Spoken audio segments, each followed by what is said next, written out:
Shalom, shalom, everyone. My name is Yahawah. I'm coming back with another lesson prophesying the downfall of Babylon, aka America. Fair use under the copyright statute of 1976 allows for the limited use of copyright material without permission for purposes such as criticism, comment, news, recording, teaching, and scholarship and research. So I'm not getting paid for this. It's strictly for educational purposes. All right. So let's watch this video. I'm piggybacking off Elder Malcolm and some the brother. He's going live right now. Elder Yahawah, and comment on both of their video, because right now we in this early stage of this of Jacob's trouble right now, and this thing is going down. You see. Okay, let's go. I'm gonna interject in between these videos, but in the meantime, we're gonna hear what the brother, the elder apostles have to say, and we're gonna add to the lesson or whatnot.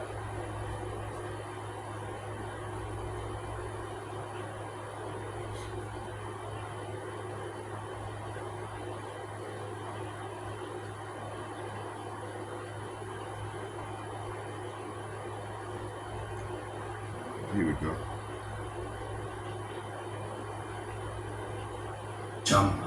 Wakaha Kodash, double honors unto the apostles, double honors unto the elder bishops. Salutations to all my fellow laborers doing this work in truth and sincerity, risking their lives and their freedom to do so now more so than ever. All right, the would-be judges, the 144,000 of each of the 12 tribes of Israel, 12,000 men from each of the 12 tribes of Israel, which will be the judges here on earth upon the return of the Lord. The new government that he is going to set up, all right, on earth as it is in heaven. They will be the ones who enforce the laws of heaven upon all of mankind, all the other heathen nations, all right? And to the scattered elect that are scattered around the four corners of the earth among the heathen that have the appearance of the heathen, this is not a black only thing, for the Israelites are still scattered. And to the few Yahawah, meaning the sisters that are listening and learning, to you, I say Shalom. This is your brother Malcolm from the branch of the Great Millstone here in Chicago. And for those few people, it's Malcolm, not Malcolm. Malcolm. Two different words, two different names, two different meanings. And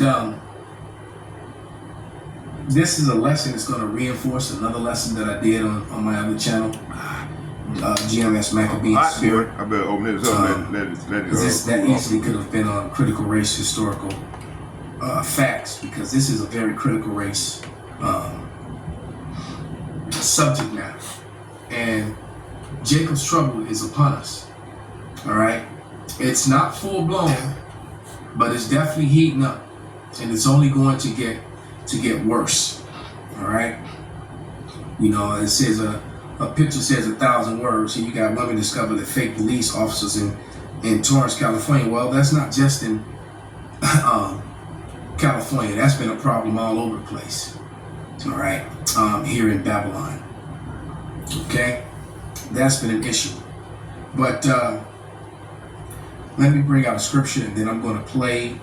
I have 4 videos lined up, and I'm going to play about 3.5 to 4 minutes of each video, and then bring out some precepts. So the first scripture is going to be Proverbs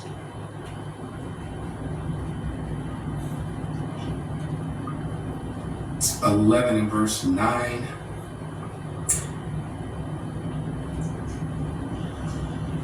And I'm going to read through maybe 11. And it reads,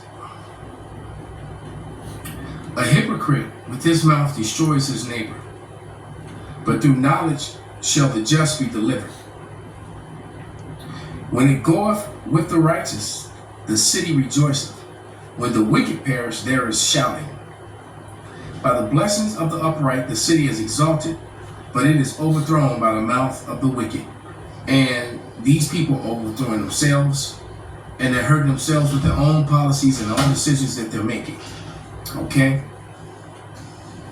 And it's not looking good for them. And so what's happening is that Esau is starting to get a taste of his own medicine.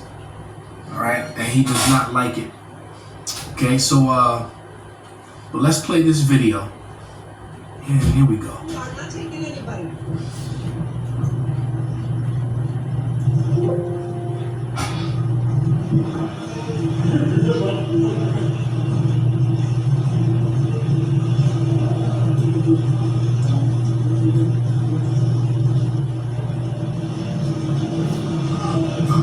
No contesta nada.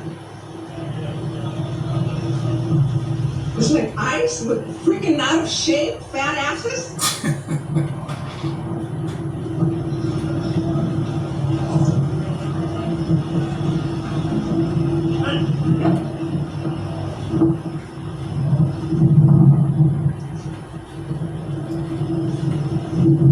Racial profiling is against the law, you motherfuckers.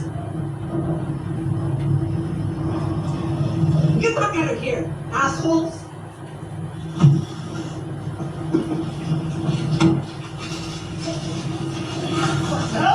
What's going on? No. As a matter of fact, let me, Fair Use Act, Section 107 being declared of the Fair Use Act. Because this is from Noella Reacts, and I don't know if her videos are monetized or not. So this is, this is for information and educational purposes only. All right. I'm not profiting for this or reselling this. Oh, these are not even ice. These are not ice. These are fucking bounty hunters. Damn, assholes. What's up, guys?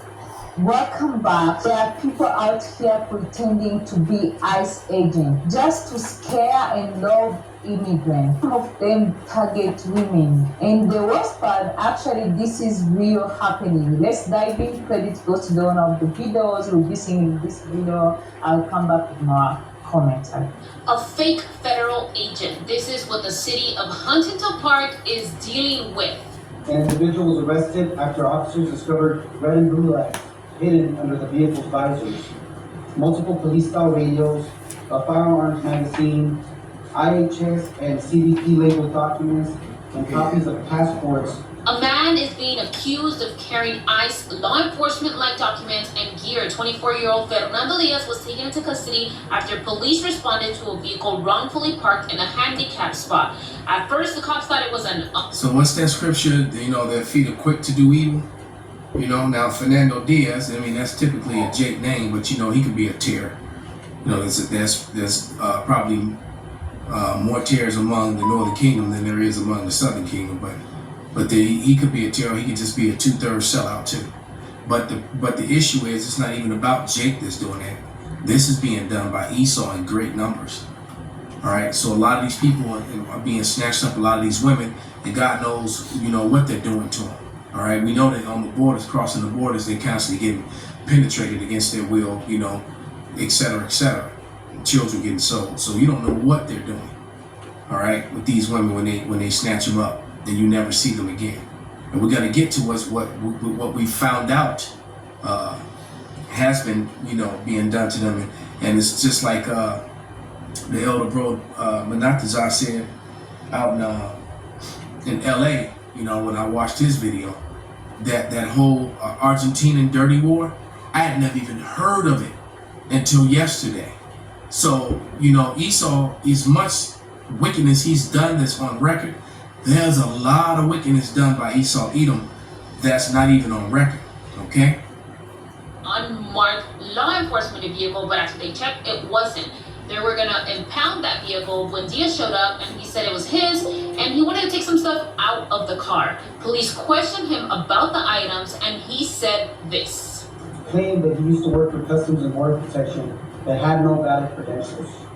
For a while, there's been a growing concern about masked agents and whether they're real or not, or if they're bounty hunters. Some local governments are starting to take action. When people cannot trust who is enforcing the law, public safety is undermined, and fear begins to take hold. Masked man comes up to you saying he's a member of ICE and asks you to come with him? Don't. Over the past couple weeks, all around the United States, multiple women have come forward claiming that men have tried to abduct them while pretending to be members of ICE. So far, it's been very easy for these men to try and pretend to be ICE members. Members of ICE don't have a standardized uniform. Usually all you see them wearing is tactical vests, masks, and glasses. Completely unidentifiable. When ICE conducts these raids, they just go and they take people. They don't provide identifications. Oftentimes they don't have warrants, and they will just come and try and take people. And these are mostly white males that are doing this, right? And we've been warning you, you know, that this thing was going to bleed over to the Southern Kingdom, and now it has. There was a video circulating. You know, I saw it first on Instagram, and it was talking about, you know, it was showing, you know, a group of so-called blacks, you know, fighting with the police, but it turned out that they were ICE agents trying to snatch up some Haitians. So it's some sort of bill that they passed, or that they did. I forget the exact legal title of it, or the illegal title of it. Well, now they're targeting Haitians, and you won't be able to separate this woman right here on the screen, or the crooked Jake up top on the screen. It was also posing as an ICE officer. All right, hating on the Northern Kingdom. You know, Jose must have stole his girl back in high school or faded him, you know, on the playground in high school or something. Now he mad. All right, he caught a fade.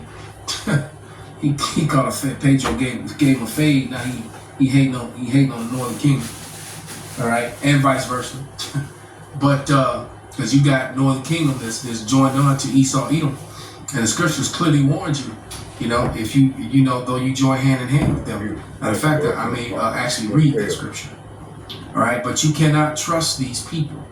All right, and I saw another video where they're just buying stuff off the internet, and you know, you dress the part. You know, you actually look like a police officer, but there was a reason why they're covering up their faces, because most of these people are not deputized, and they're just, or some of them are, you know, just deputized, and they're going out for racial reasons to do this. And what they don't understand is that these actions are also helping to destroy America's economy. And I'm going to show you a video on that coming up next.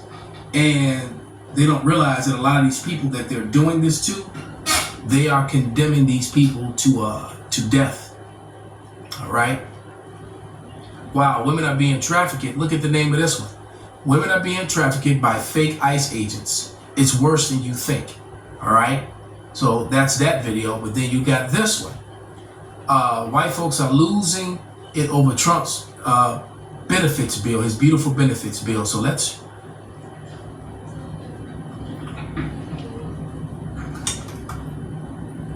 Also, the same channel, Noella Reacts. So, you know, fair use has been declared. No moral code under which that is accepted. Let's take it back.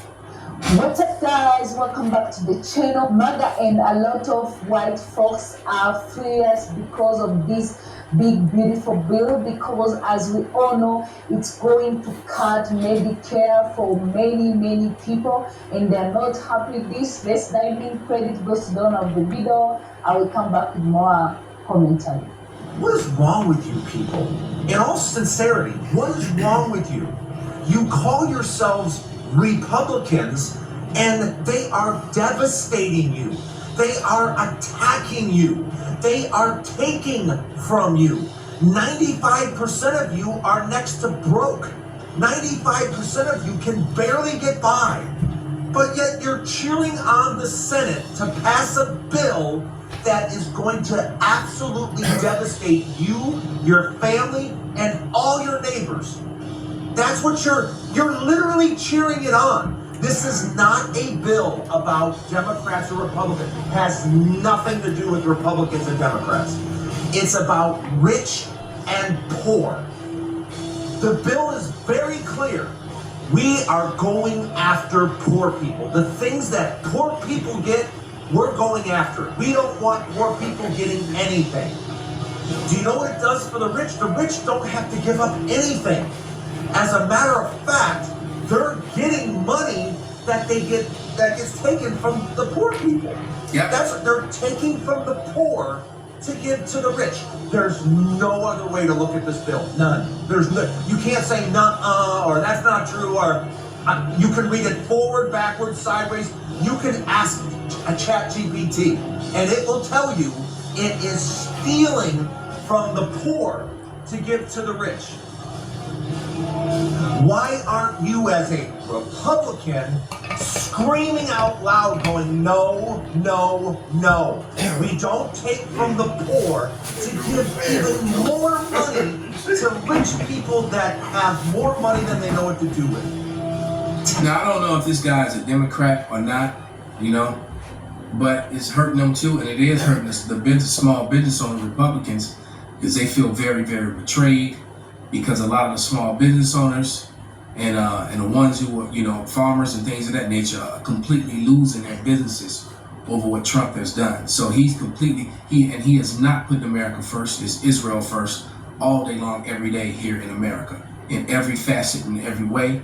And they even putting into place more policy to counsel you, punish you, or even imprison you in some cases if you speak out against them. Why is it that it is, you know, you can't speak out against it, not even negatively, just, you know, but just disagreeing with them publicly, or calling out, you know, pointing out their lies or their fraud, you know. 1448. All right. Okay, let's get some scriptures, and we're gonna come back.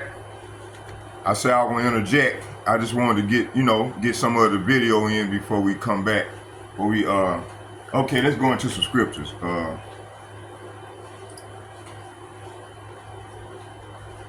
Okay, before we let me see here. Okay, we're gonna come back to this right here. Ezra 6 and 11. I want to do this here first. Okay. So yeah, this is the lesson I started on earlier, right? And this part 3 of the lesson, right? And so what's going on? This devil this great reset is about transhumanism. They trying to go digital. They plan by 2030 is to have everybody chipped, and those who they gonna keep on this side. You know, they got an agenda, a depopulation agenda, which some of the videos that in the past I done brought out lessons on this here. Even the brotherhood, a lot of us done went into the, you know, all the brothers that I know done went into this. And more than likely, everybody on my page done probably went into depopulation agenda, okay? And in a depopulation agenda, you had this devil, Klaus Schwab, Edomite, gonna come on the air, and they had a what they call it, a summit in Davos, okay? That's where all the elites meet at and have their annual meeting every year. It's in Davos, okay? And there he said, it slipped out of his mouth. I don't know if he was full of that yak or full of that, what they call it,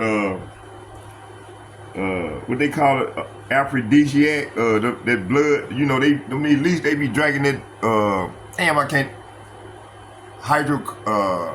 can't think of the name of it. I can't think of it. You know, the elites, they be eating, they harbor human trafficking, and they get this blood. A adrenochrome, I think that's the name of it. But anyway, I don't know if he was on that or whatever, but anyway, he spilled his beam. He told off on himself. He said, and you know, they struck down that I think I had the video, but you know, I couldn't find it no more. Where this devil said, they goal is to him and Bill Gates. Bill Gates even talked about it, talking about they got to get rid of the earth is overpopulated, and they talking about the Klaus Schwab went on and said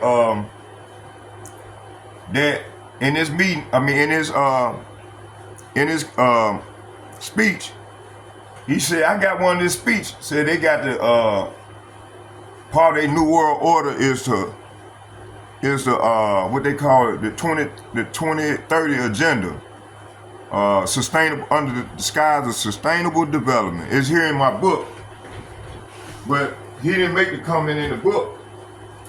It was a video that was surfacing on YouTube that he made the video, that he made the comment. So I guess they, the people that surround him probably had it took off. They had probably took it off, you know.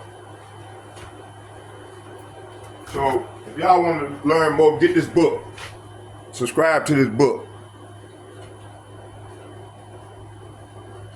Subscribe to the book. Okay, let me go back. But anyway,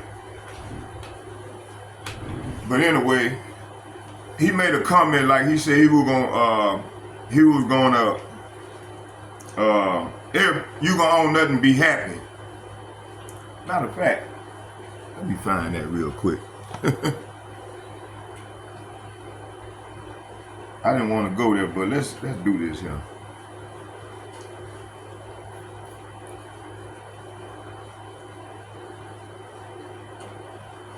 I'm gonna come back to you, Brother Malcolm. And we got what's his name on deck too, Elder Yahawah. Let me see here. Oh.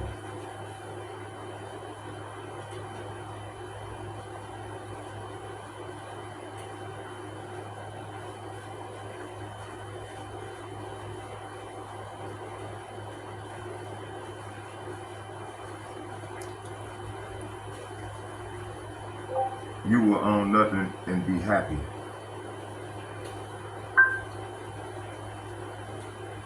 You will own nothing and be happy.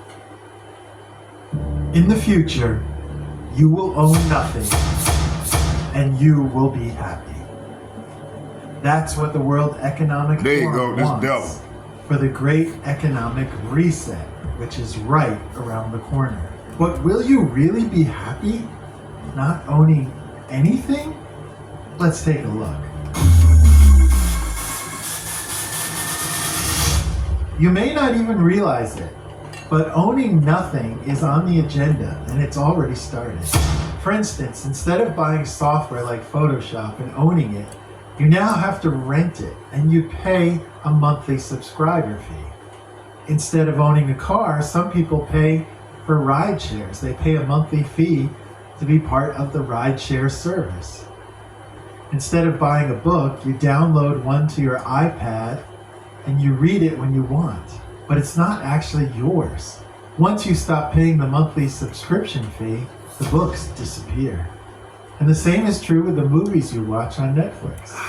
You're paying a subscription fee and you can download them for a certain amount of time, but once you stop paying the monthly fee, everything disappears. We're already heading towards a world where we pay only for access. We're well on our way to not owning anything anymore.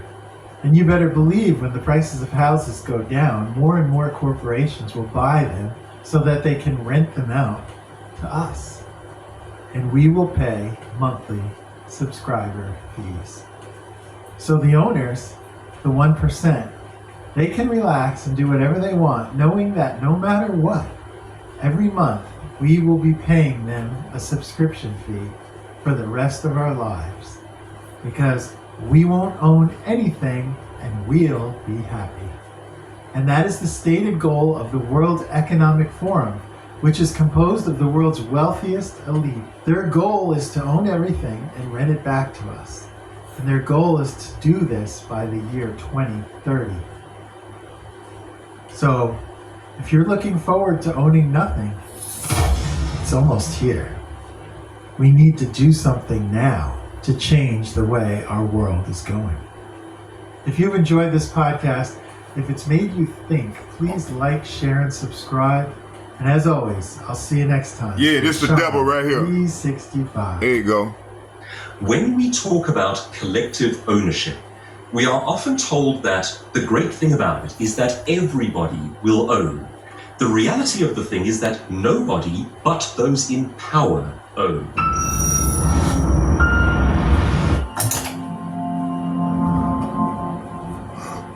The Great Reset is an idea put forward by the World Economic Forum to fundamentally restructure the global economy in the wake of COVID-19. But what are some of the dangers inherent in this ideology? Joining me to discuss is Douglas Kruger, who's a speaker and author focusing on political correctness. Douglas, could you tell our viewers, what is this idea of the Great Reset exactly, and what are some of the risks attached to it?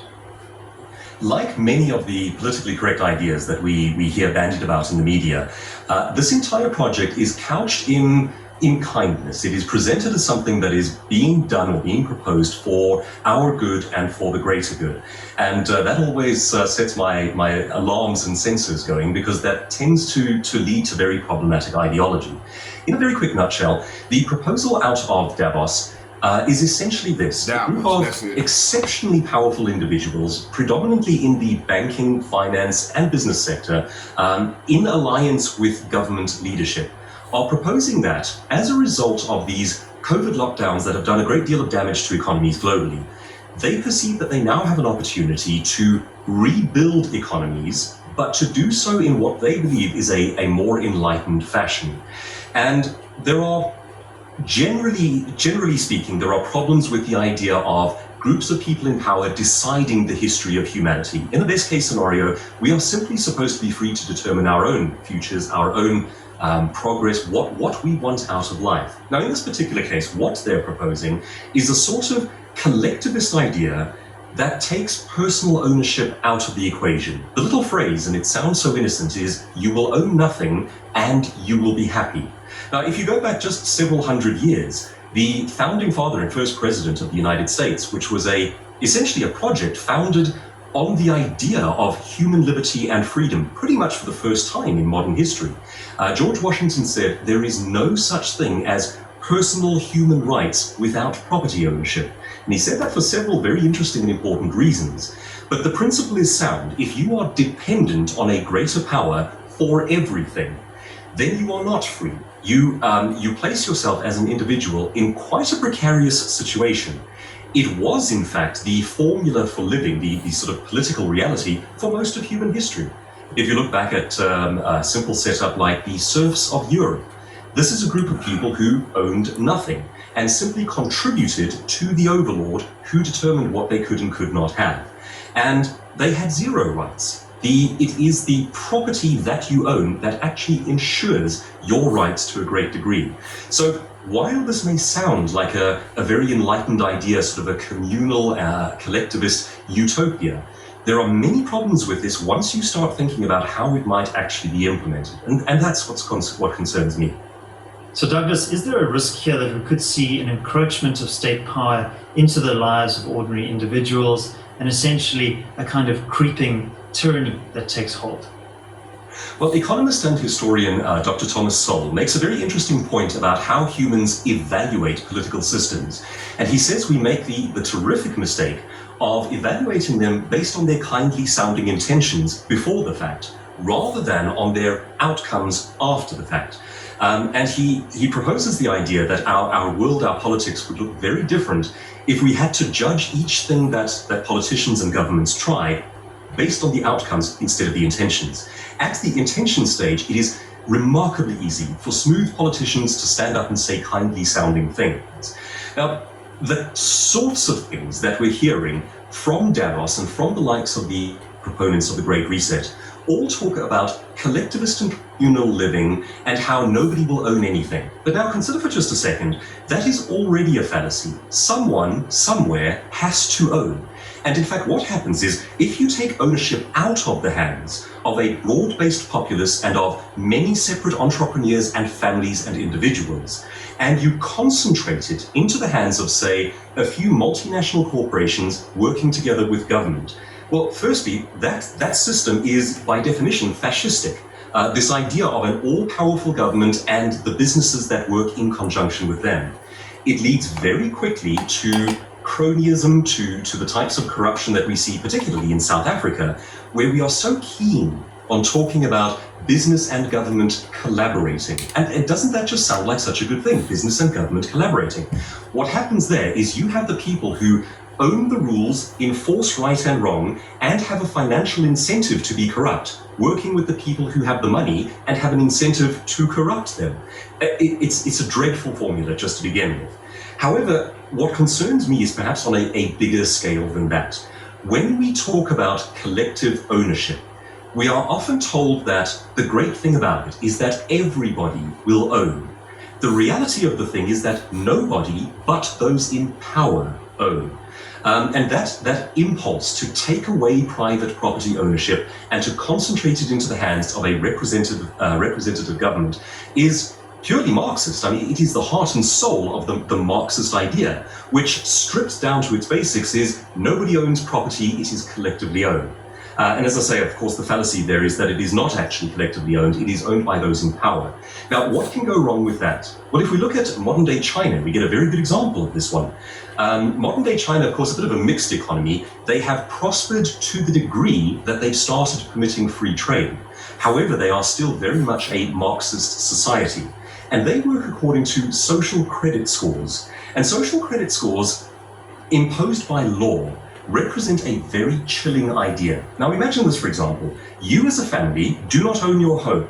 So this is what all the nations is trying to go into right now. They're trying to go. They're trying to model. They're trying to emulate what China doing. You do not own what is around you. You do not own your business. The government has absolute control because they are the representative of collective ownership. Now imagine a scenario in which you do something that the government does not approve of. You read a book that it doesn't want you to read. You write an essay or an article that it doesn't like. You create a YouTube video commenting on something in a negative way. Now those are all things that productive human beings do to critique and build and grow their society. But you can't do it there. And if you do something that the government disapproves of, using these social credit scores, they can ghost you. They can effectively lock you out of your world. And it works because you don't own anything. It is that ownership, that broad-based private ownership, that keeps people free from government tyranny. Maggie Thatcher from the UK very famously embarked on a project to expand human liberty in her nation by trying to ensure as much broad-based private and individual ownership of property as possible. In that, she was in agreement with George Washington, who said that it is property rights that prop up human freedom. You can go into great depth and philosophy on this one. You can even take property rights down to the level of your thoughts. Are you free to own them? Are you free to express them? Or is the realm of thinking controlled by a collective? Now, of course, all that sounds, it sounds like terrible fear-mongering. But of course, the question for anyone who looks back over history is to ask, could it happen here? Could it happen again? And I think if you do know your history, the answer is it happens surprisingly easily and it happens surprisingly often. When communities play with this idea of collectivist ownership, I would argue that it happens 100% of the time. And that when we're talking about collective ownership and the elevating of the group over the sanctity of the individual, we are dealing with a formula that has been deeply damaging to the human species. So Douglas, what about the threats to the property that we already own? Is there a risk there that we might lose our ownership over our existing property? David, that's an excellent question, and it's one that I think people are not considering. Now, think again of those words. You will own nothing, and you will be happy. It doesn't allow for you will continue to own what your family has bequeathed down the generations. The simple statement, if we are to take them at their word, is you will own nothing, and you will be happy. Now, that poses some fascinating problems in terms of what communities already own. We, largely around the world, we own our homes. We bequeath heirlooms, family heirlooms to the next generation. You might own a wedding ring. You might own things that you want to give on to your children. And I would argue that that is one of the very best things that we do. Each generation tries to uplift the next generation. This philosophy seems to be saying, Instead of doing that, we reset each generation at 0 and leave you dependent on a government welfare system. Now, from the most basic human perspective, that strikes me as deeply unhealthy. If the best thing we do is to raise up our children and help them to go further than us, then starting at 0 with government dependency every generation, it strikes me as a bit of a chilling idea. If you look at basic stats, human stats, around groups of people living on welfare, you will find that you have disproportionate rates of marital breakup, of family breakup, of alcohol and drug abuse, and of interpersonal violence. The stats are way different to people who are self-sufficient, self-sustaining, employed or running their own businesses. So one of the things that I think people are not considering here is under a paradigm in which nobody owns anything, we all become a group of people living under the welfare state. And it seems to me that that is a very good way to do damage to the health and to the psyche of human beings. We don't seem to prosper under such conditions. I concede very readily that we have to help the poor and the struggling among us. That is a Christian, a Judeo-Christian principle. It has been built into Western classical thinking for a very long time. But a welfare state in which you don't do anything, but you live dependent on the government, seems to cause human beings to rot. I don't think it's a healthy scenario. We're proposing it on a global scale. Well, thanks very much, Douglas. I think it's important that we interrogate the dominant narratives that are emerging from global institutions like the World Economic Forum, and to ask ourselves, who are these narratives serving exactly? My name is David Ansara. Please remember to like this video and subscribe to the channel for updates from the CRA team every weekday morning. Please do also let us know what you think in the comments section below. Is there a sinister motive behind this idea of the Great Reset, or is that just a conspiracy theory? All right, hey y'all, you know what I'm gonna do? We're gonna keep going. Let's go back. I'm gonna get a couple scriptures, right? And then we're gonna go back to Elder Malcolm video. And then I'm gonna go into Elder Yahawah video, and then I'm gonna interject back and forth every now and then. And then after they get done with their video, then I'm gonna go come on with the whole breakdown. Okay, what I want to do is give y'all, so the Great Reset is a term popularized by World Economic Forum, WEF, in 2020, led by Klaus Schwab. Officially, it's framed as a strategy to rebuild the world after a COVID-19 pandemic, which they created. Hold on, y'all, I want to do something here.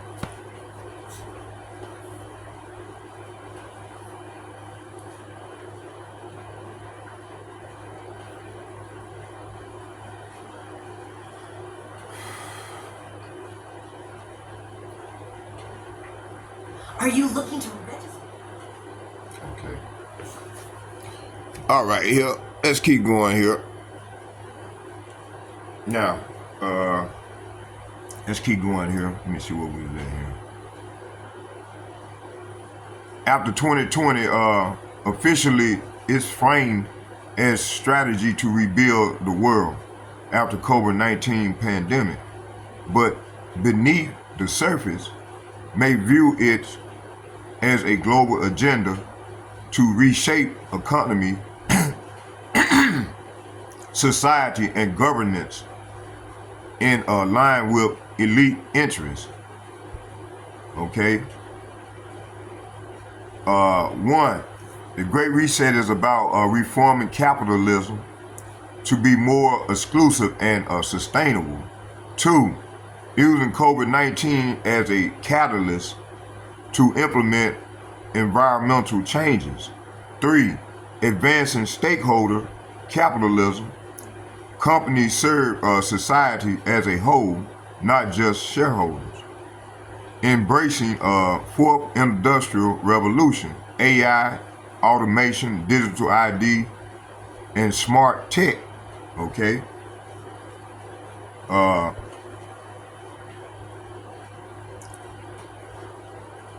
The core institution involved World Economic Forum, WEF, United Nations, Agenda 2030, International Monetary Fund, that's the IMF, Central Bank, that's the Federal Reserve, ECB, etc. Big Tech Corporation, global governments, and NGOs. Okay, the reality control centralization and the beast system. What it really, what's really happening is the central control of wealth and resources. You will own nothing and be happy. WEF promotional slogan. Move toward digital IDs, central bank digital currency, CBDC, C's, and removal of cash. So they're gonna get rid of the cash. Create creation of a surveillance economy where everything is tracked and ranked. Carbon credits, social credit scores, technocratic global governance, democratically elected governments are being overridden by unaccountable global institution. Okay, health, climate, and financial crisis are used as a pretext to override sovereignty. See, so they creating all these problems within, to create order out of chaos to bring about the solution,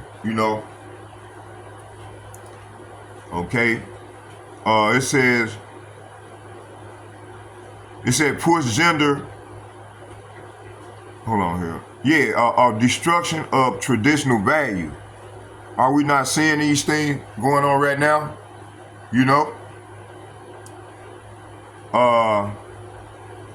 It said push for gender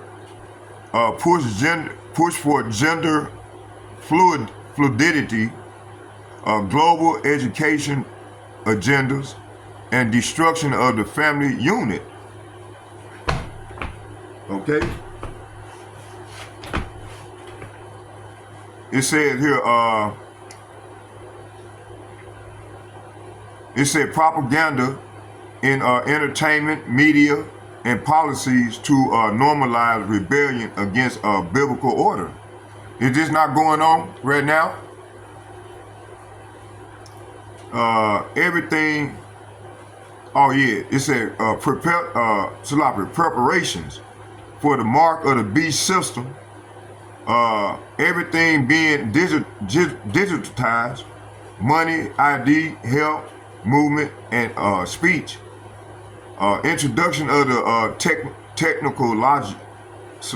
technologies that can enforce compliance or deny participation in society. Okay, so let's go into this thing. It said the biblical perspective, the beast rising. So the Great Reset, the prophetic transition into the beast system. Okay, let's get Revelation chapter 13, verse 16 and 17. Let's get that real quick.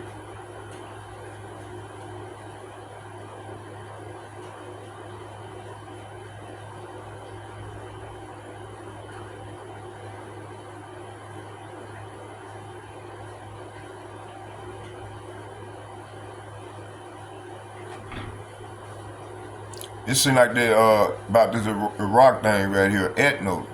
No. One of the most important beliefs that people have about politicians is that politicians do whatever polls tell them. We hear a lot of complaints about No, let's just stay on court. We'll pick it back on that later on. I'll do a lesson on it. I'll go into it later on, y'all. Let's keep going. Let's keep going. That's a distraction. Okay, I just playing something, to keep the okay, right here it says, hold on, what did I stop at? Oh, I knew what I was doing. I was going to Revelation 13:16. Revelation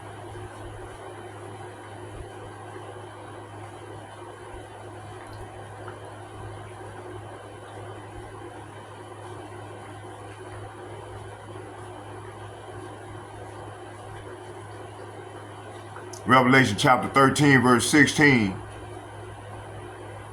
And it reads, it said, and he calls of all, both small and great, rich and poor, free and bond, to receive a mark in their right hand or in their foreheads. Verse 17, and that no man might buy or sell save he that had the mark. See, that's the mark that you're gonna have to have. And that mark is called the charagma, or the name of the beast, or the number of his name. Okay?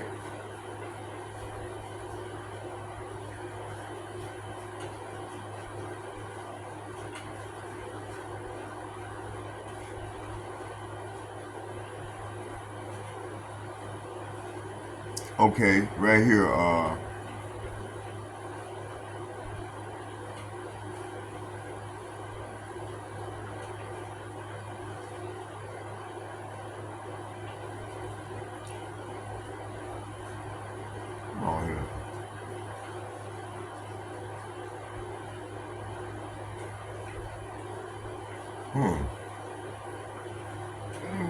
they took it out.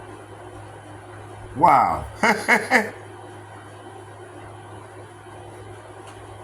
Oh, here you go. See?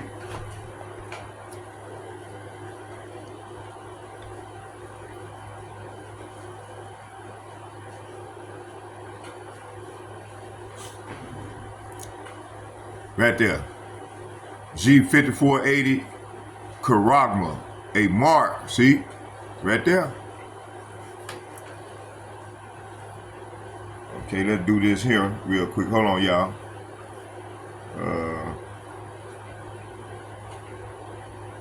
See here, let's do this. Go back.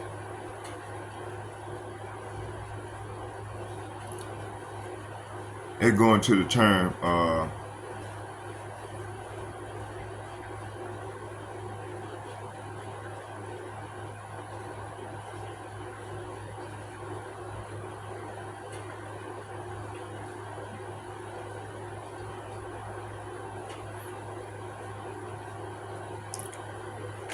See, there you go right there. It's called a transliteration, charagma, pronunciation, charagma.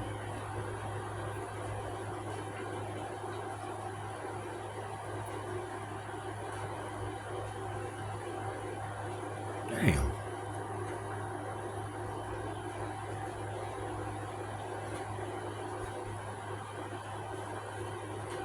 There we go.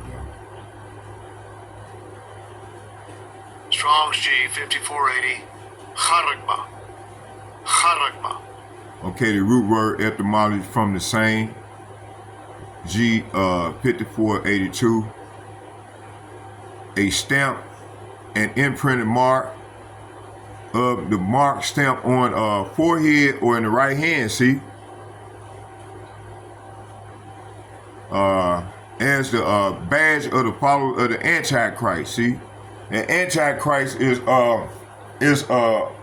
this corporation, this beast system.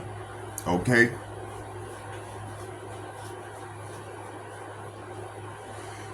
Two, it said things carved, sculpture, graven work, adulterous images. See?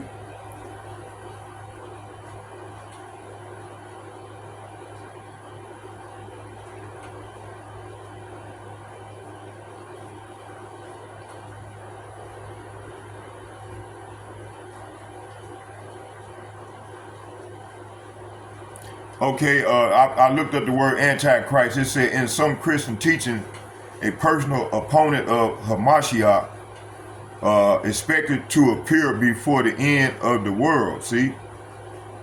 Hey,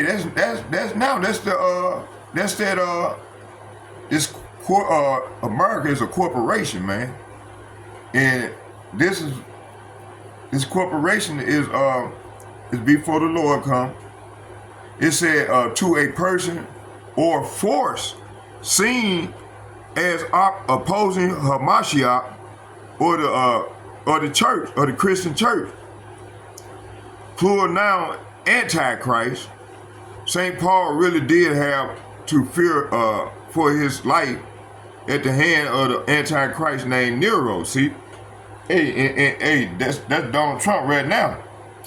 You see, a person or thing regarded as supremely evil or as a fundamental enemy or opponent is not all these above that I just mentioned sound like that corporation that I just talked about. So the Antichrist is a corporation. Okay, which is this beast system. Okay, let's get out of there. Let's go back to where we was at here. We ain't gonna stay too long in this. Let's go back here. Let's get so verse 7, let's get 17. Verse 17. And that no man might buy or sell save he that had the mark, or the name of the beast, or the number of his name.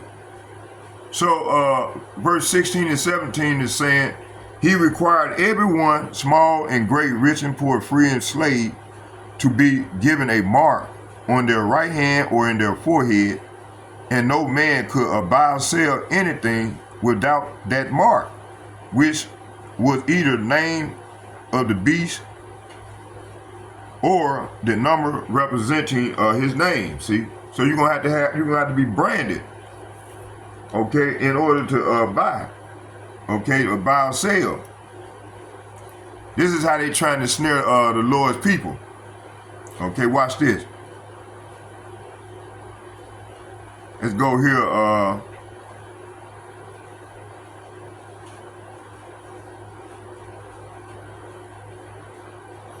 Let's go here to so this system is being built. Built is a technological snare. See, the reset is a reset of freedom, sovereignty, and spiritual discernment, not just the economy. Okay, let's get Psalms chapter 64.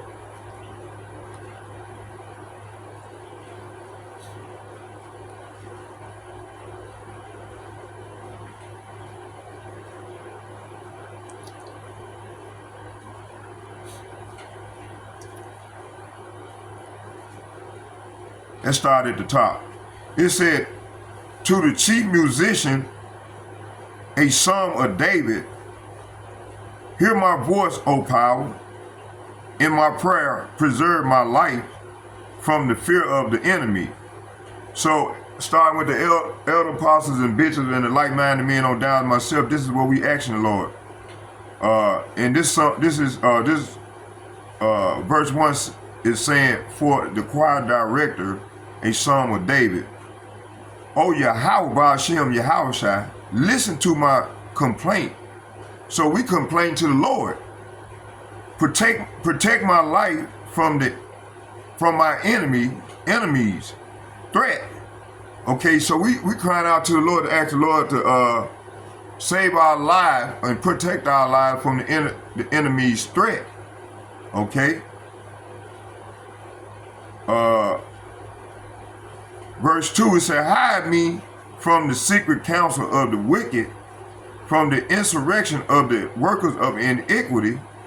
So we asking the Lord to hide us from the plots of this evil mob, from this gang of wrongdoers. See, right here it said, hide me from the secret plots of this evil mob, from the gang of wrongdoers. 3, it said, who whet their tongues like a sword and bend their bows to shoot their arrows, even bitter words. See? So this is what this man do. So this man, they sharpen their tongue. Esau, Edom, and the heathen nation, and primarily Esau, Edom, they sharpen their tongues like swords and aim their bitter words like arrows, see? 4, that they may shoot in secret at the perfect. Suddenly do they shoot at him, and fear not. Are they not killing our people? You know, like the elder said, and I said early on in my video that I made earlier, that these devils, matter of fact, I'm gonna show that video too. Matter of fact, let's get it right now while we doing this here. Okay, I'm gonna bring out. Let's finish this off first. I don't know if I might not be able to get to the elder Yahawah yet. I might have to do another another lesson. Okay, let me see here. Y'all bear with me here.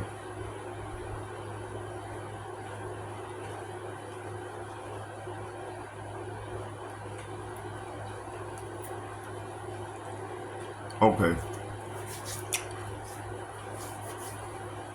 Okay, let's go. What was it? So, let me see, what was it? So it says here,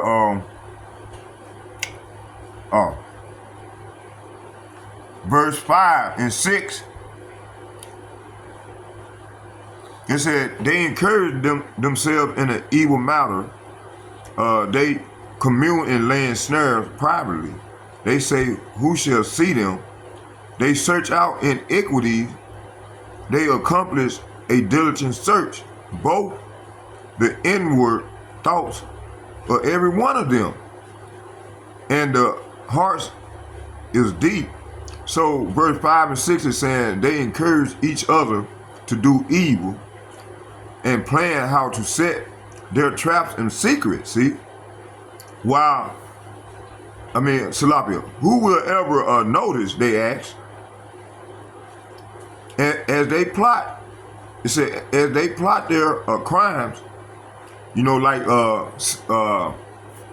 flying them Israelites over the Atlantic Ocean and open that door up and letting them fly out of there. Letting them get and then probably going upward, like in a position where they can slide out to their death. Come out slide up out of the airplane to their death. Okay? Now, and they try to cover it up. But all through the praise of the Lord, he let them bodies wash up on the shore. Okay? So, we can expose these devils. But you got 2/3 of our people still trying to save these devils. Going back to back with, speaking on the behalf of these people. Hold on here, let me go back. Let's get, okay. Verse 6, it says here, as they plot their crimes, they say, we have devised a perfect plan. Yes, the human heart and the mind are cunning, see? So these devil hearts and mind are cunning, okay? So we ask the Lord to hide us from the secret counsel of the wicked. They search out iniquities. They accomplish a diligent search on Jacob. Okay, these are carefully crafted decades in the making plans, see? Hidden agendas masked as benevolence. Okay, let's get Isaiah chapter 10, verse 1. The first 2 verses.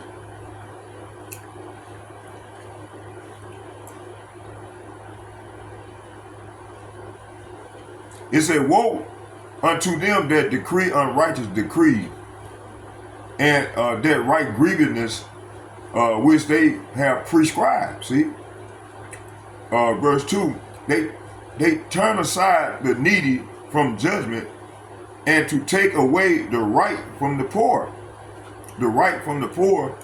of my people, that widows may be their prey, and that they may rob the fatherless. See, so the Lord said, what sorrow awaits the unjust judges and those who issue unfair laws. They deprive the poor of justice and deny the right of the needy among my people. They prey on widows and take advantage of the orphans. Are they not killing these kids and drinking their blood for a drill-a-cone? Man, they doing all kind of shit to the Israelite kids, man. And they've been doing it for years. All these missing kids.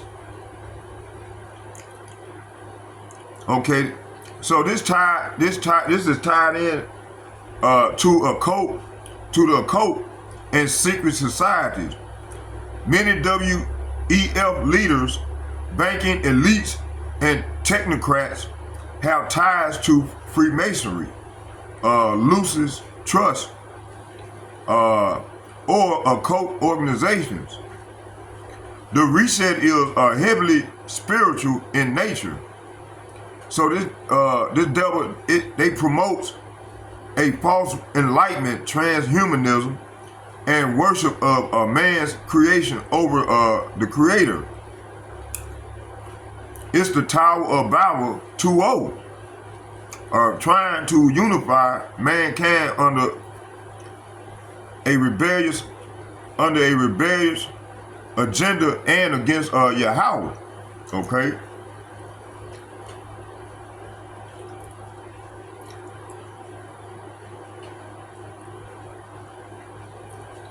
These devils, they use words like build back better, and their hidden purpose is break down freedom and build elite rule. Okay, the stakeholders of capitalism, the corporatocracy under globalist control, sustainability, and climate actions. Climate as a tool for resource control. See, health security, mass surveillance, digital IDs, digital innovation, infrastructure for the mark of the beast. See. So remember these words: equity and inclusion, moral inversion, and societal destabilization. This is what's going on. So when they use them words like that, this is what they on. This is what they on. This is their agenda. Okay. So what are we to do? Be spiritual, prepare. Revelation 14 warns of the consequences of taking the mark. Okay, Revelation chapter 14, I think it's 14:8. Matter of fact, let's get it.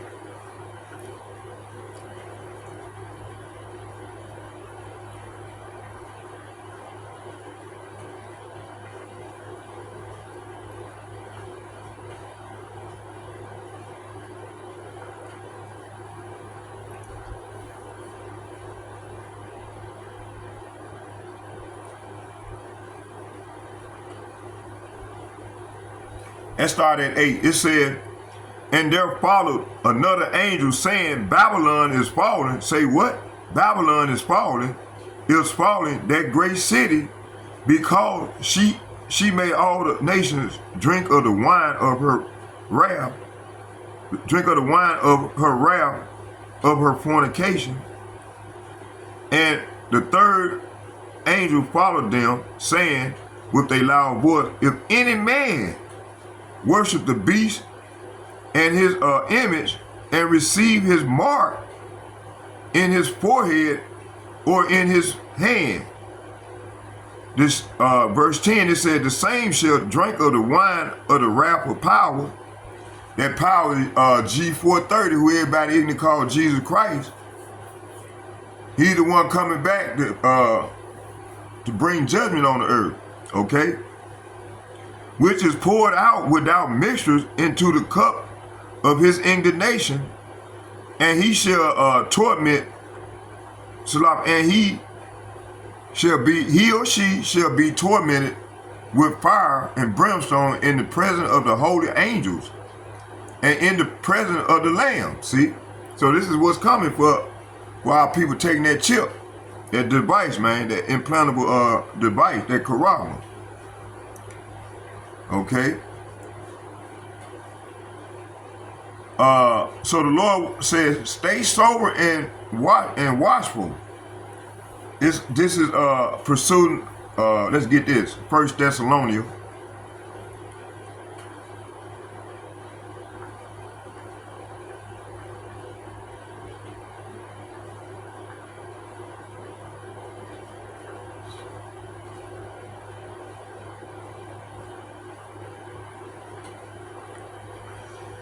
First Thess chapter 5 verse 6, it said, therefore let us not sleep. Say what?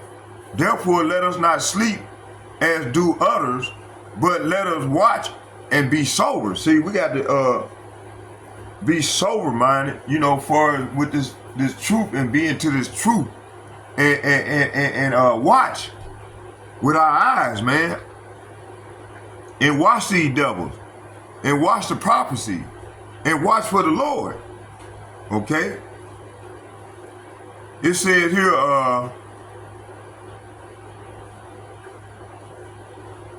let's read it again. It says, so be on your guard and not sleep like others. Stay alert and be clear-hearted. See? Clear-headed, I mean. Salapia. Again, so we got to trust in Yahawah by Hashem, Yahawashi, not in this system, man, in the man-made system. I get Isaiah chapter 33, verse 6.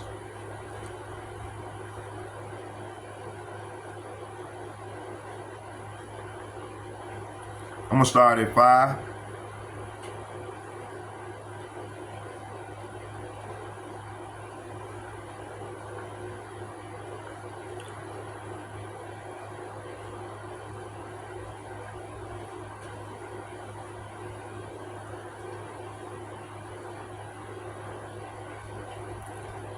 Let's go.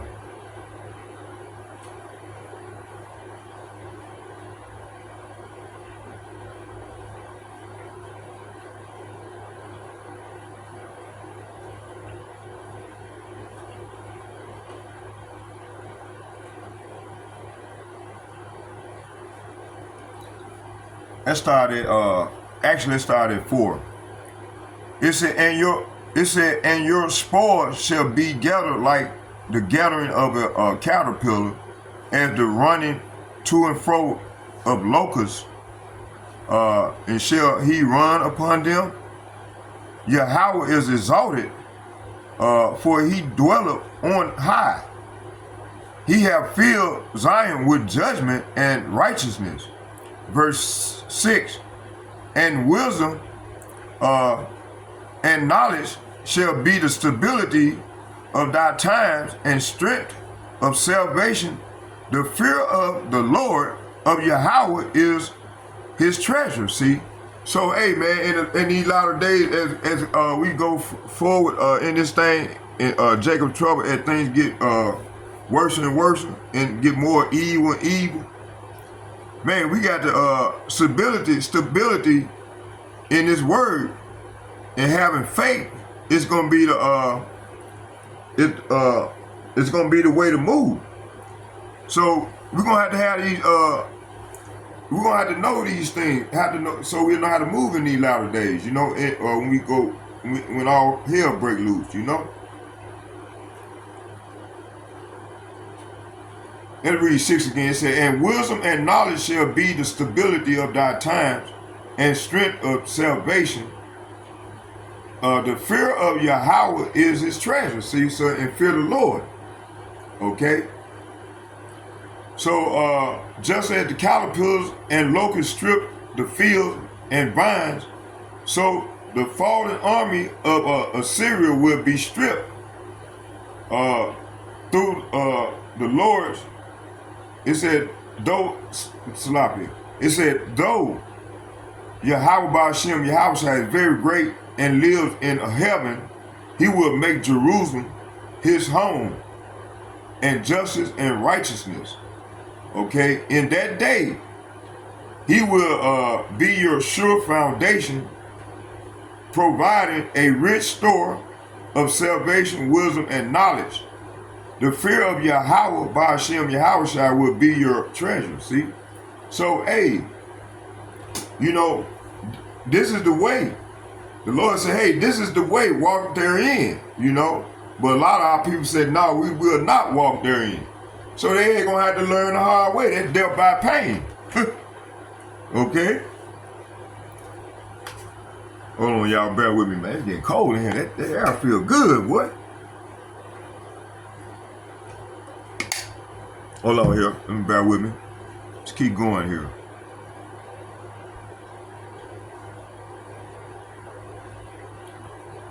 Let's get one more. So the Lord is exposing the work of darkness, you know. He exposed these devils, man. You see, in these latter days.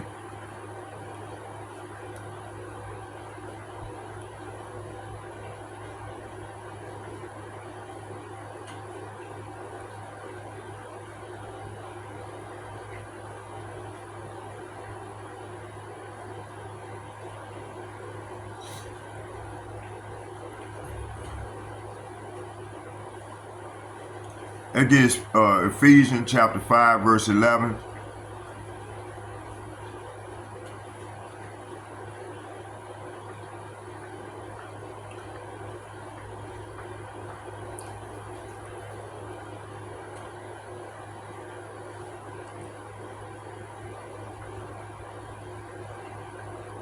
I'm going to start at 9.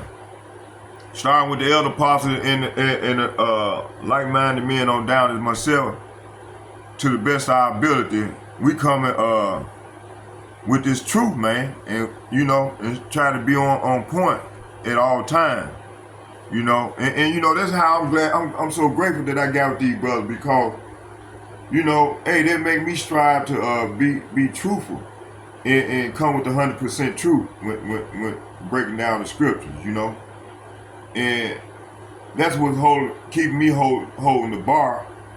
Because I'm trying to do exactly like what the brother, the elder apostles and bishops and the like-minded men that came before me do, you know. And what I look like coming in here and bringing out half-truth when these brothers come with the 100% truth, that make me look like a damn fool. So I don't understand a lot of these people, man. Like I was telling one brother today, man, be quiet. And you have these jakes, man, they always trying to come to you with that bullshit.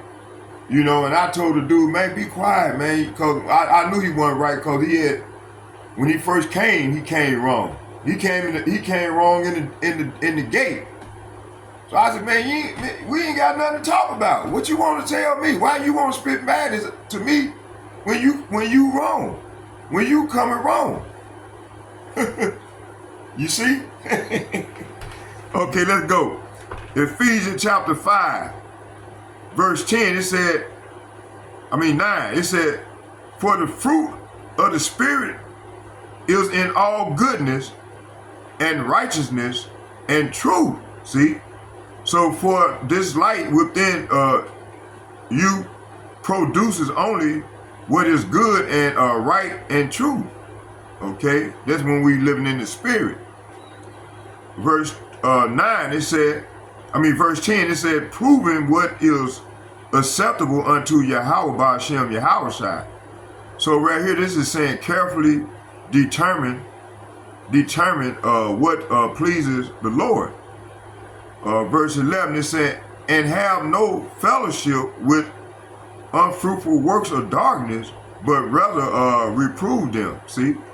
So this is what we're supposed to be doing. Right here it said, take no part in worthless deeds of evil and darkness. Instead, expose them. See, and that's what we do. You know, this is what starting with the elder apostles and like-minded, like myself, are doing in these latter days. We ain't trying to get along. We ain't trying to be your friend. And we most definitely ain't trying to come with this smooth shit. You know, we come with the real deal Holyfield. You know? Okay, so let's go here. I want to go back into that word search.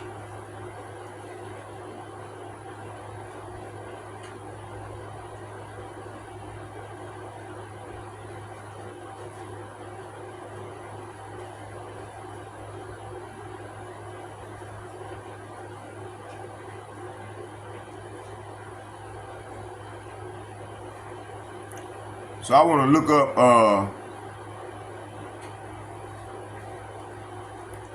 that word sorcery.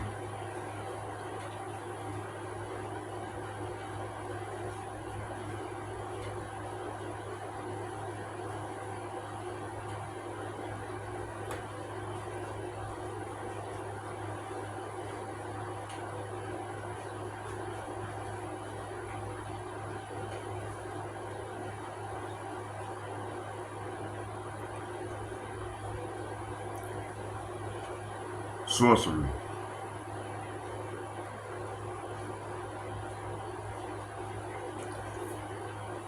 Okay, sorcery refers to the practices.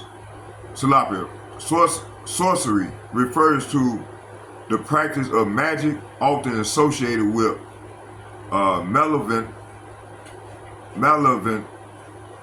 or evil intentions. It is frequently used as a synonym for black magic or witchcraft. Traditionally, sorcery is viewed as the use of supernatural powers, often involving the manipulation of spirits or occult forces to cause harm or achieve unnatural effects.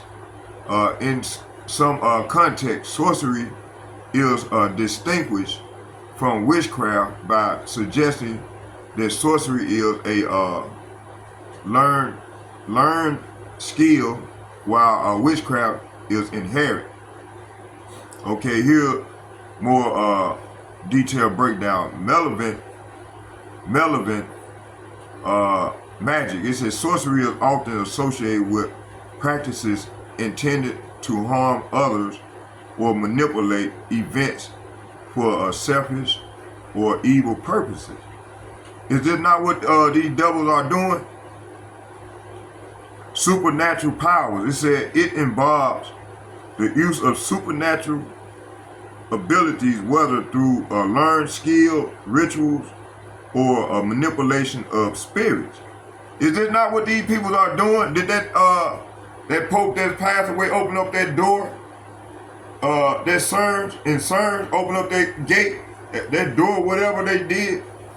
And ever since they did that, man, you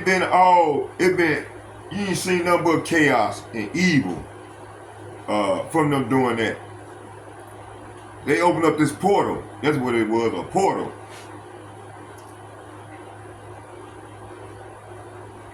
It says supernatural powers. It says it involves the use of supernatural abilities, whether through learned skills, rituals, or manipulation of spirits. Okay, black magic. The term is frequently used interchangeably with black magic, signifying a darker, more sinister form of magic. Okay, learned versus innate. Innate means natural. Your natural means natural. Your natural youth. Okay. It says in some perspective, sorcery is differentiated from witchcraft by suggesting that sorcery is a skill that can be acquired, while witchcraft is an innate ability. Okay. Historical context, it said historically, the term sorcery has been applied to various forms of magic and witchcraft, but in more recent time, it has become more narrowly defined as magic intended to cause harm. Okay. Is all the stuff that I just read to y'all, is this not going on right now? Okay, now let's go to this other word. What was that other word that I...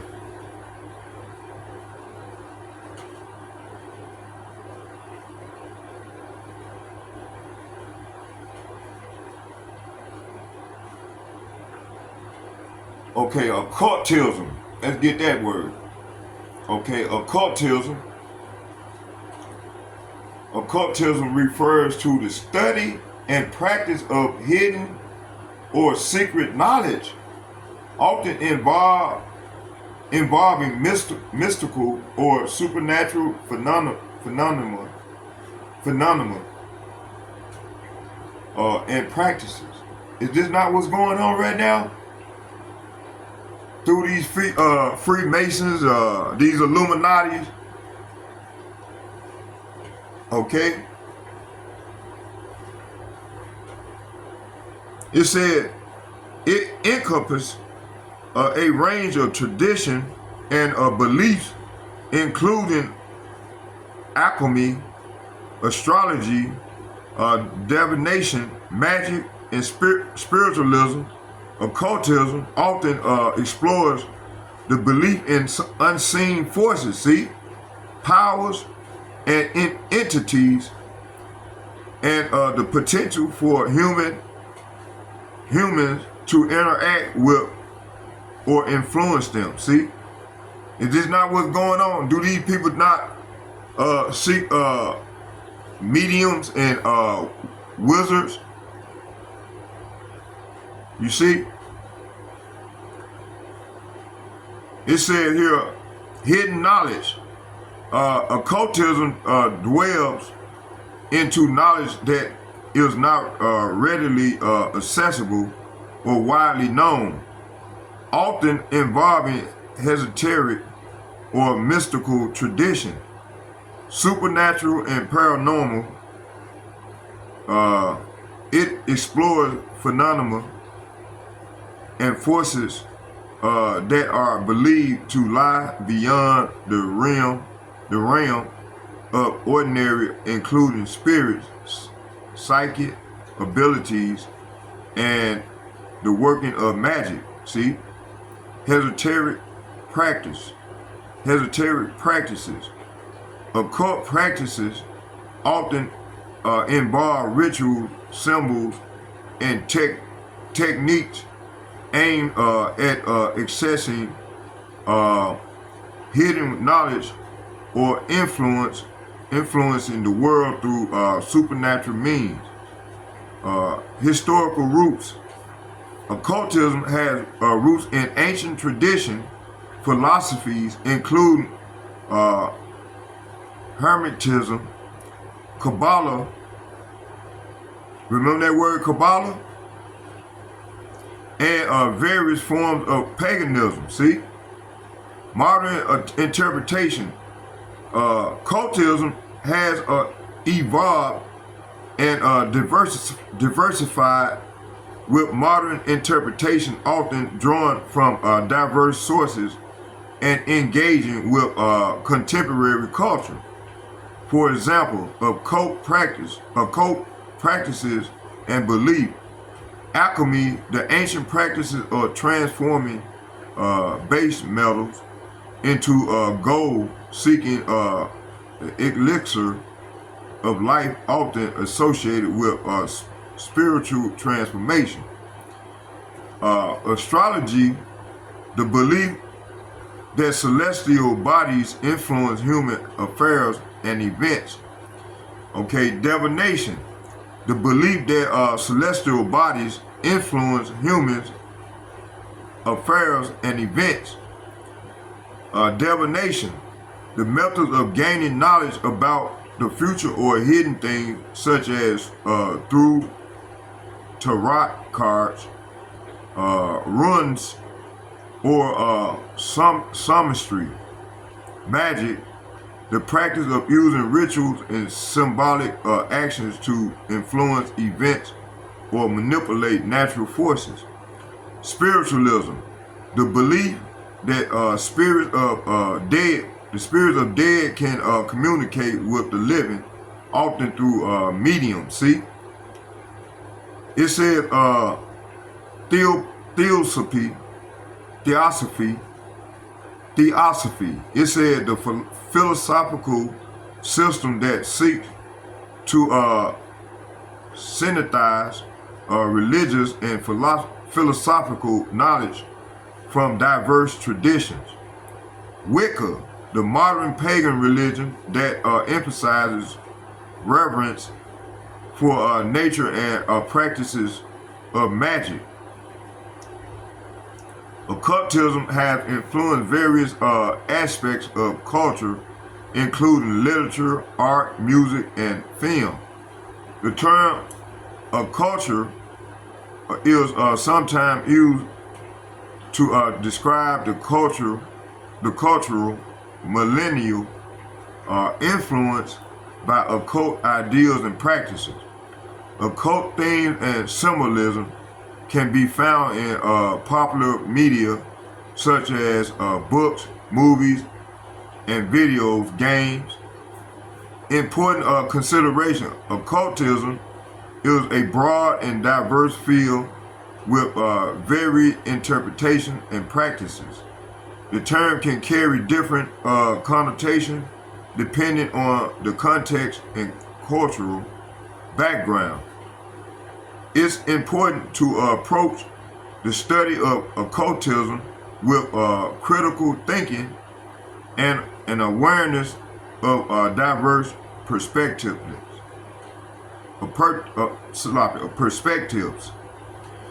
Okay.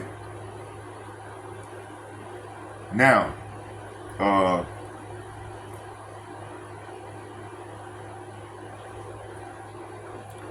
okay, let's go and let's get some precept. In the meantime, let's go back here and listen to Elder Malcolm.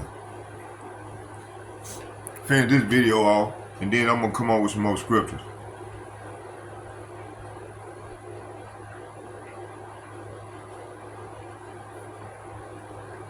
All of their lungs to try and survive.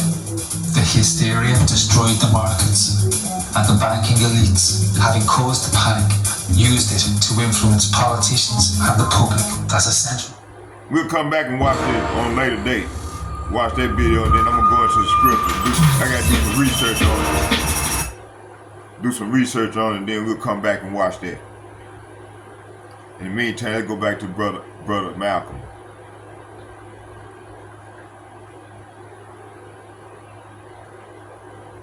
As a central bank will bring stability to the system. Come on now.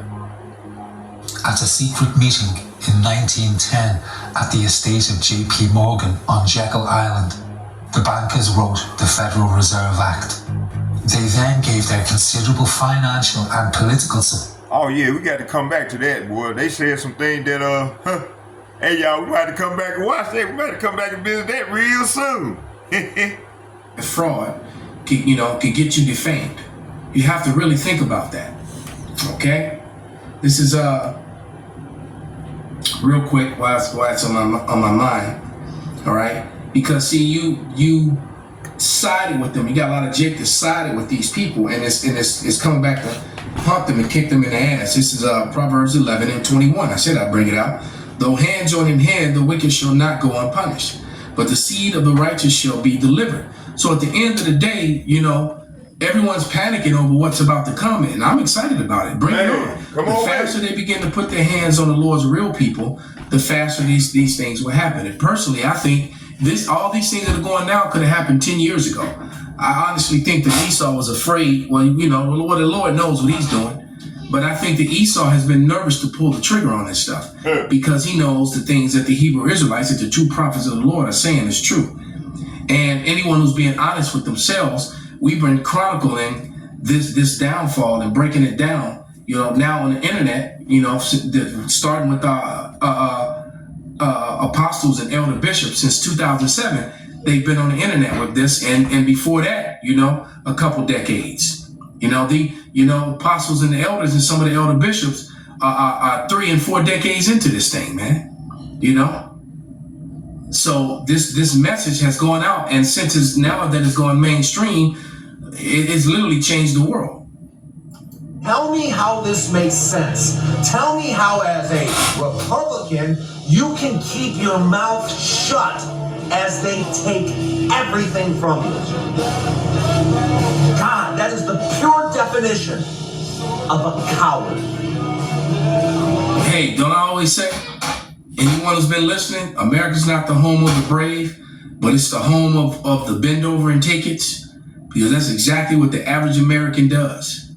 When they pass policy that's a complete violation of the law of the land, your Constitution, they trample on your rights. The courts. These courts send out policy that and these presidents and politicians write these executive orders and bills that are straight up in your face in violation of the law of the land. And what do the Americans rally and come against it? No, they just bend over and take it. All right. Instead of picking up the pitchfork like they did back in the day, they reach for the Vaseline. That's what they do, because they want it. You know what it costs to keep a kid on Medicaid? $10 a day. How about keeping that child fed with SNAP benefits? $6 a day. What do Republicans want to give away to the already rich? $6 million per billionaire. Think about that. For a billionaire, $6 million is not even a rounding error. For a hungry child, it's enough to eat every single day for 34 lifetimes.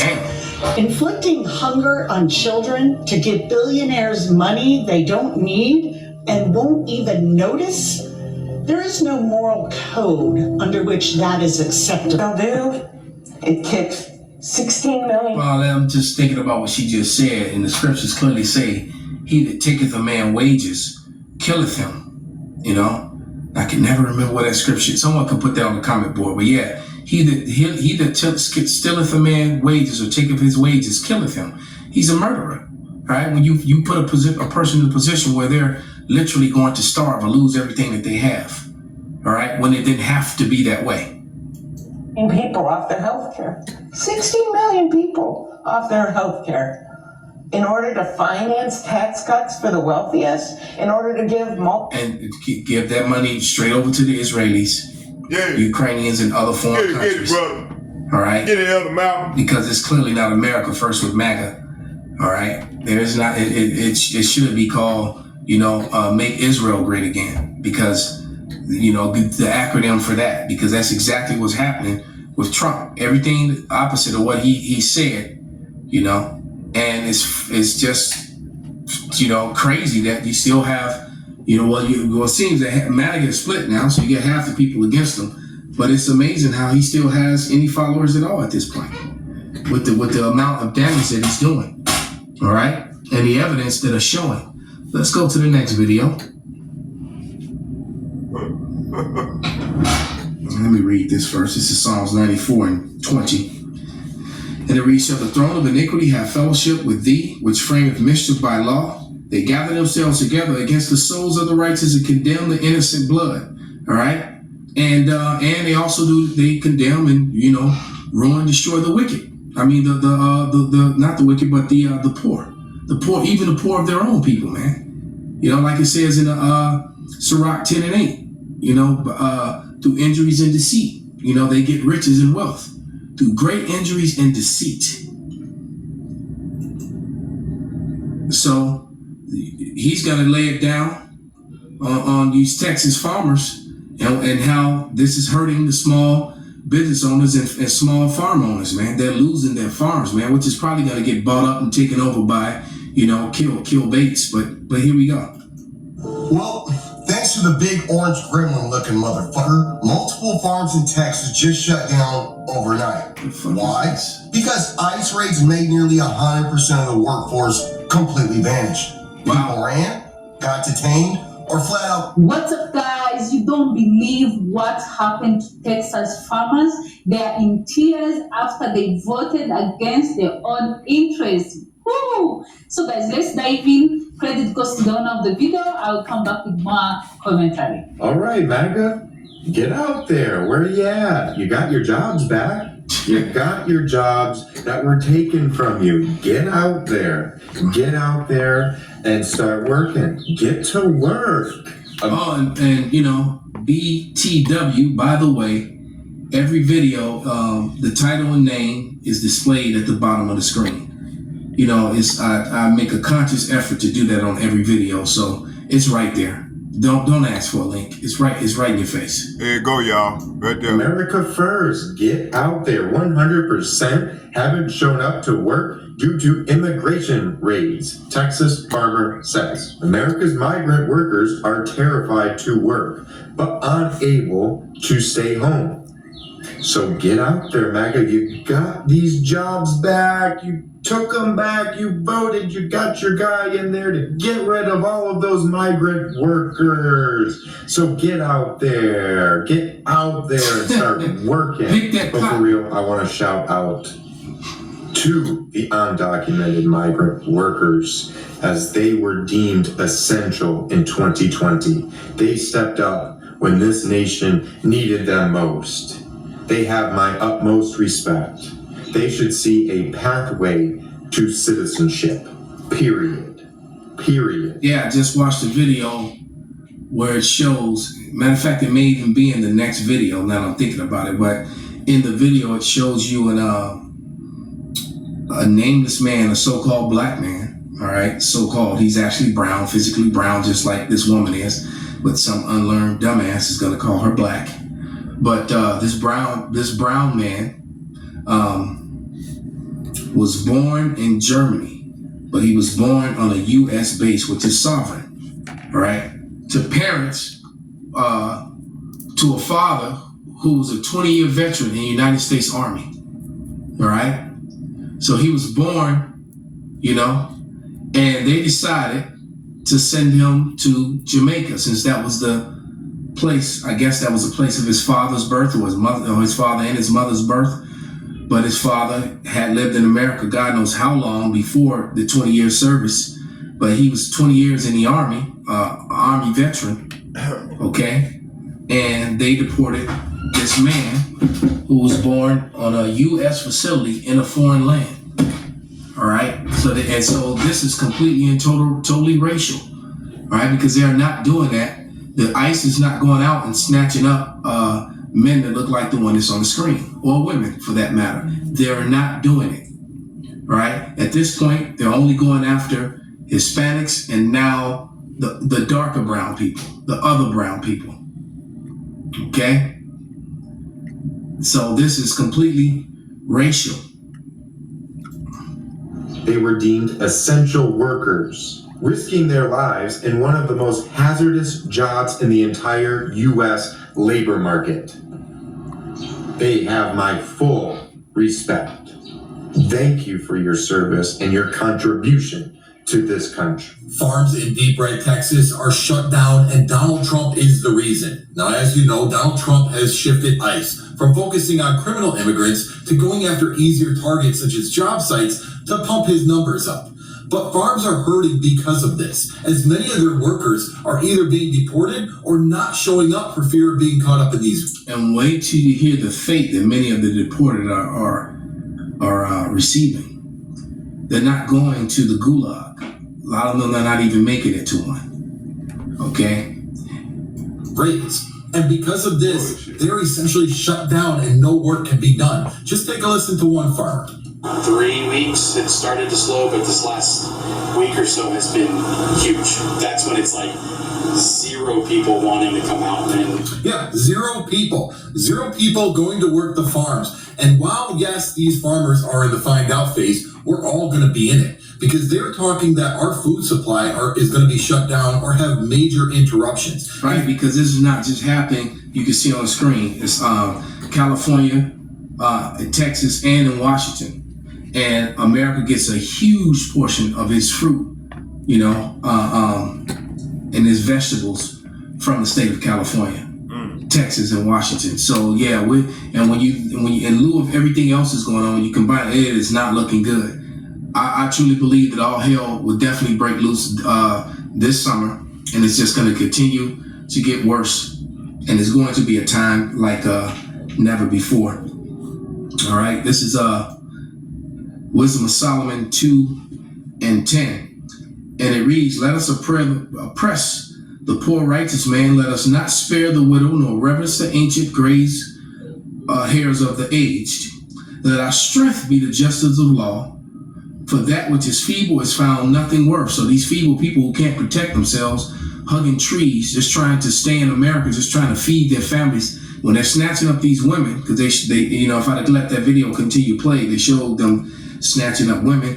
And unfortunately, it's a lot of women that have been the victims of this horrific thing that you're about to learn about. All right, about these death flights.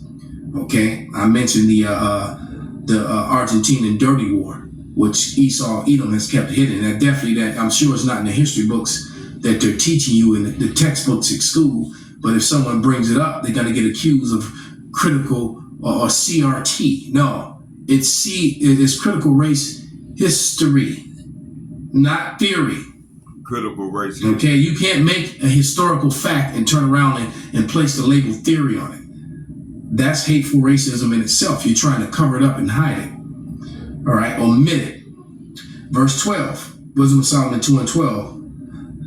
Therefore let us wait for the righteous, because he is not for our turn, and he is clean contrary to our doings. He upbraideth us with our offending of the law, and objective to our infamy and transgression of our education. And yes, that be the men of the Lord, condemning Esau, Edom, condemning the convert, imposter, J-ish, and all these fraudulent people that are involved in Christianism. Because it's most of them that run the government that's doing all these heinous things to the people. Mainly those 2 groups of people. So without any further ado, this is the last video. Let's do it. An all-out blitz promised by borders on top. So what you have here is you have one story that migrants in the United States have been routinely shackled at the waist, wrists, ankles, and loaded onto cargo planes. Not just cargo planes, but cargo planes with the rear doors that can open mid-flight. Completely separate story. 5 corpses with their hands and feet bound have been found floating in the sea off the coast of Majorca. Wow. And hold on. Psalm 64:5. They encourage themselves in an evil matter. They commune of laying snares privily. They say, who shall see them? See them, yep. So, these migrants, many of these people have been shackled together on planes that they shouldn't be on. There's no reason to put human beings on cargo planes that aren't military troops that are going to jump out, in enemy territory or outside of enemy territory to do operations. These are civilians, and I'm pretty sure that none of the videos I've seen, they didn't fit anyone with parachutes. And does it even matter if you have a parachute if they're dropping you over the sea, over shark-infested waters, hoping that, there's nothing left of you for evidence against them in court anyway. Right, but the Lord sees everything. His eyes are 10 times brighter than the sun. Someone can put that on the screen, on the comment board as well. Since January, 31 bodies have been recovered there. Damn.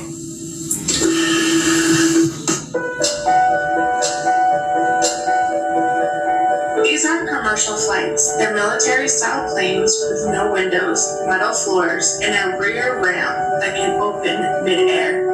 The U.S. uses private contractors like Global X to run these flights. I've got questions. I'd like to know why we are seeing these examples of ICE detainees being loaded specifically on cargo planes that have the kind of ramps that can be opened during flight. Clutch those pearls, folks, because not only is there fuckery about, this stuff is truly fucked up. We're going to talk about two things. The second one I want to talk about is RFK's wearable tech. The first one I want to talk about is the fact that people are being disappeared out of the American system. Now, I'm still digging into this. However, there are multiple reports across multiple platforms that there have been American citizens swept up in the ICE raids. Now, we know this. Now, here's where the problem lies. These people are going and they're being like, hey, I'm an American citizen. And ICE is turning around and being like, no, you're not in the system. Driver's licenses gone, social security numbers gone, work records gone. And when their families are showing up with these documents, they're being accused of forging the documents. So what happens when their family members, decide to run up in their city halls, like Dead Prayer says, when they find out, or when these bodies that they thought they got rid of are identified? See, yeah. Did you know that during the Dirty War from 1976 to 1983, between 10 to 30,000 people were kidnapped, tortured, and disappeared?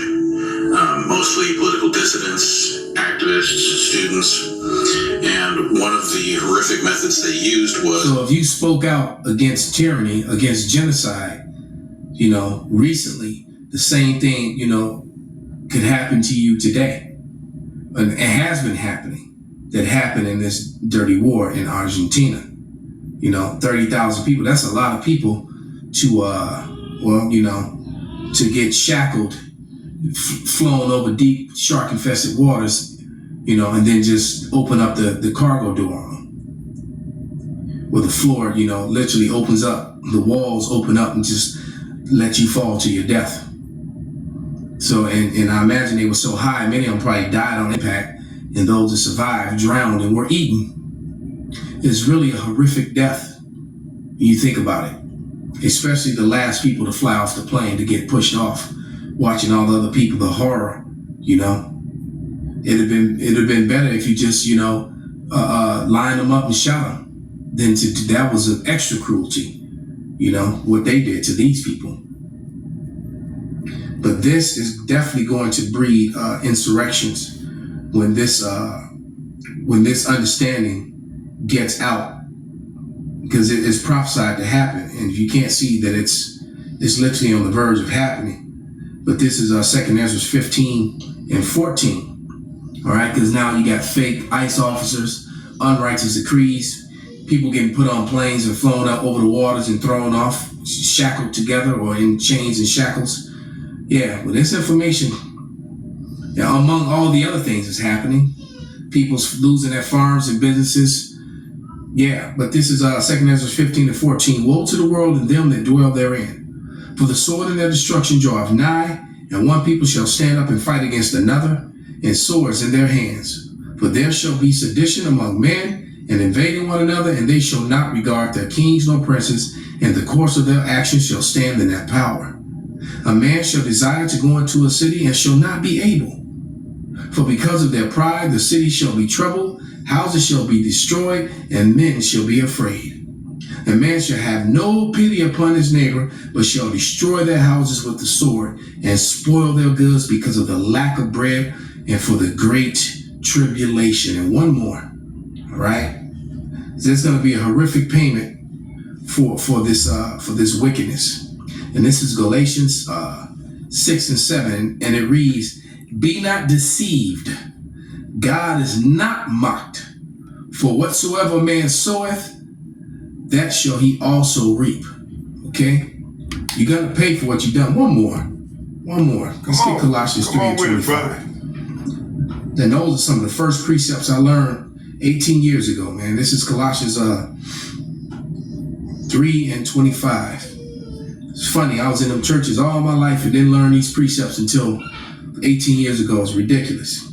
But it says,